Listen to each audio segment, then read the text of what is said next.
Welcome to Guide Guru. We hope this video helps. You start by getting essentials done quickly. Charge the watch to at least 50% and install any watchOS update so features work reliably. Pair the watch with your iPhone through the Watch app because pairing links health, notifications, and apps.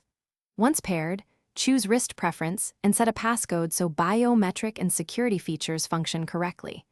Make sure wrist detection and Find My are enabled since they allow automatic locking, activity tracking continuity, and device recovery if you misplace it. Now you tailor the watch to fit your routines. Pick and customize watch faces with useful complications so information is one glance away. Once done, organize the dock and app layout to reduce taps and speed access. Make a conscious choice about notifications. Mirror only key iPhone alerts or customize per app to avoid interruptions. Configure health profiles, enable continuous heart rate, set workout preferences, and activate sleep mode so tracking is accurate and battery use is optimized. Finish by integrating the watch into daily habits. Raise your wrist or tap to wake, use the digital crown to scroll and press to return, and swipe to reach control center quickly. Charge nightly or enable low power mode when you need extended battery life.